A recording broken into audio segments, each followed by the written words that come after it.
जो वो चाह रहे थे वही हो रहा है। वो चाह रहे थे कि ये भारत है, ये धर्मनिरपेक्ष भारत है, ये हरा भरा भारत है, ये संस्कृति सभ्यता का भारत है, ये संतों गुरुओं का भारत, ये जल जाए, खत्म हो जाए, इसीलिए प्लान करके वो जानबूझ करके लाए हैं। ये वो जानबूझ के करा रहे हैं। बीजेपी ये स्टंट है उनका, और क्या। वो चाहते हैं कि देश जले, ट्रेन जले, क्योंकि ट्रेन इनके बाप दादा ने नहीं बनाई, रेलवे स्टेशन इनके बाप दादा ने नहीं बनाया है। वो चाहते हैं कि देश जल जाए, सब बर्बाद हो जाए, युवाओं पे केस लग जाए ताकि कोई रोजगार हमसे न मांगे। वो लड़ाई कराना चाहते हैं। और युवा जो आजकल लड़ रहे हैं ये आतंकवादी नहीं है, बल्कि इन्हें आतंकवादी बीजेपी बना रही है। ये जो कुछ हो रहा, देश में आग लग रहा है, इसकी जिम्मेदार बीजेपी है। क्योंकि उनके बाप दादाओं ने भारत नहीं बनाया, वो तो बाहरी लोग हैं, बाहरी संस्कृति वाले लोग हैं, बाहरी कल्चर वाले लोग हैं। उनका डीएनए इजराइल से मिलता है। वो क्यों भारत का भला करेंगे, आप बताइए। ये बुद्ध का, नानक का, कबीर का, बाबा साहब का देश है। इस देश को वो स्वर्णिम क्यों बनाएंगे? ठेका है, और क्या है। जैसे रेलवे बेचा, हवाई जहाज बेचे, हवाई पट्टियाँ बेची, हवाई अड्डे बेचे, LIC बेची, और बहुत सारी कंपनियां बेच दी, वैसे उन्होंने सेना को भी ठेका पे दे दिया है।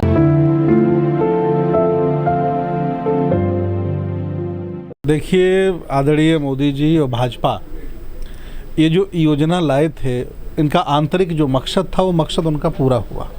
जैसा वो चाह रहे थे भाजपा वाले कि हम ऐसी योजना बनाएंगे जिससे देश जल पड़े, जिससे बेरोजगार रोडों पर आ जाए, जिन पर केस लग जाए, वो बर्बाद हो जाए, ताकि वो नौकरी ना मांगे, क्योंकि भाजपा के पास नौकरी है नहीं। जब इन पर केस लग जाएंगे, ये जेल चले जाएंगे, 5-6 धाराएं इन पर लग जाएंगी, फिर नौकरी लायक नहीं रहेंगे, क्योंकि वो नौकरी दे नहीं पा रहे हैं। जो उनका आंतरिक मकसद था बीजेपी वालों का, वो पूरा हो रहा है, ये मैं बता दूं आपको। बिल्कुल मजाक है, आज से नहीं, जब से वो आए तब से कर रहे हैं, और लगातार कर रहे हैं, आगे भी करेंगे ये लोग। ये दूसरा इनका मकसद ये भी था, ये योजना लाने का, कि जो सवर्ण व्यक्ति, 15% का व्यक्ति जो इनके साथ आएगा, वो ट्रेनिंग शुदा हो जाएगा। इसे 4 साल बाद RSS में शामिल कर लेंगे। और जो SC OBC माइनॉरिटी का जो वो जाके आर्मी में जाएगा 4 साल बाद, वो अच्छा सिक्योरिटी गार्ड बन जाएगा। इनका मकसद ये है। वो बाकी बर्बाद हो जाएगा, 4 साल बाद सिक्योरिटी गार्ड का काम करेगा, ट्रेनिंग शुदा। और जो सवर्ण होगा उसे RSS में शामिल करके गैर हिंदुओं को मारेंगे, उनको मार के भगाने का काम करेंगे। ये भी दूसरा प्लान इनका है। ये आंतरिक है, जो हम RSS के लोग बता रहे थे। सर, मोदी सरकार जितने भी कानून लेकर के आई हमारे देश में, चाहे नोटबंदी, 3 तलाक, GST और ये 3 किसान कानून, फिर ये अग्निवीर, सबका विरोध हुआ है बड़े पैमाने पर। क्या कुछ सोचती नहीं सरकार पहले, कानून लाने से पहले, कोई स्कीम लाने से पहले? देखिए, उनकी पाठशाला नफरत की पाठशाला है। उनकी पाठशाला में यही सिखाया जाता है, वो कर रहे हैं। वो ना कभी अमन ला सकते, ना कभी चैन ला सकते, ना समृद्धि सोच सकते हैं, ना किसी का भला सोच सकते हैं। नहीं, सेना हमारे पास ऑलरेडी इतनी है, अगर उनको ये साधन संसाधन मुहैया करा दें तो अमेरिका और चाइना से ज़्यादा हमारे पास वैसे ही पावरफुल सेना है। ये मजाक किया है इन्होंने, युवाओं के साथ भी मजाक किया है, भारत के साथ भी मजाक किया है, और सबसे सुरक्षित जो सेना मानी जाती थी उसको ठेके पे दे करके भारत पर कलंक लगाने का काम किया भाजपा। अपराध घोषित नहीं हो रहा है, साबित नहीं हो रहा, उनके ये बिल्डोजर चला रहे हैं। और जो पैसे लेकर के अरबों खरबों विदेश में भाग गए हैं, इनके राज्यसभा मेंबर हैं, उनके घर कभी सम्मान ये नहीं भेजते। इससे साफ जाहिर होता है कि दोहरे चरित्र के लोग हैं, दोहरी नीति के लोग हैं। ये भारत का कभी भला नहीं चाह सकते। उन्होंने 8 साल ऐसा कोई काम नहीं किया जिससे लोगों को गुस्सा ना आया हो। जैसे किसान बिल है, जानबूझ करके पास किया, लगभग 1000 किसान मार डाले इन्होंने। जाने कितने लोग बेचारे कर्जी हो गए, काम नहीं कर पाए, बॉर्डरों पे पड़े रहे। मैं खुद 8 महीने रहा और बाद में वापस ले लिया इन्होंने। ये जो सिखा रहे हैं ना कि जांच करो, सरकार जब बदलेगी, अच्छे अच्छे तानाशाह चलेंगे तो गिरिराज की भी जांच होगी। ये बिल्डोजर चला रहे हैं, लेकिन हम JCB चलाएंगे। ज्योतिबा, छत्रपति और बाबा साहब बुद्ध का आंदोलन हम चलाएंगे। हम कभी बदला लेने वाले लोग नहीं हैं, टिट फॉर टैट वाले लोग नहीं हैं। ये चाहे जितना नुकसान हमें पहुंचाएं, अगर कभी बहुजन विचारधारा, बुद्ध का आंदोलन सत्ता में आता है तो कभी भी हम ऐसा नहीं करेंगे जैसा ये लोग कर रहे हैं। मीडिया फायदे बता रही, वो मोदी से पैसे लाई होगी, अडानी से पैसे लाई होगी, इसलिए फायदे बता रही है। लेकिन सच्चाई ये है कि ये इन्होंने अग्निवीर, अग्निपथ बना करके देश को जलाने का और देश को अपमान करने का काम किया है। लेकिन सर, जो बीजेपी के सांसद हैं, विधायक है, वो फायदे बता रहे हैं इसके जगह जगह पर, सोशल मीडिया पर।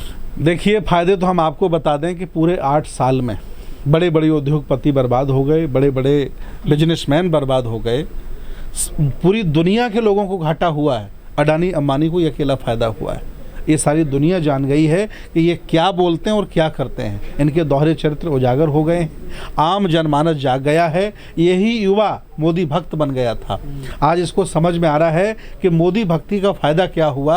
आज उन पर FIR की जा रही, उन्हें जेल भेजा जा रहा है। जो नौकरी तलाश रहा था अब जेल की रोटी खाएगा, लाइफ अपनी ख़राब करेगा। उनका बस चले तो हमारा मोहल्ला, हमारा घर, देखिए सब कुछ ठेके पे तो चला ही गया।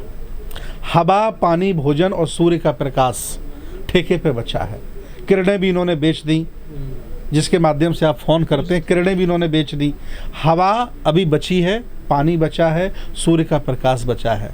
अगर ये भाजपा रही तो हवा भी ठेके पे दे देगी। आप कितनी हवा ले रहे हैं सुबह शाम।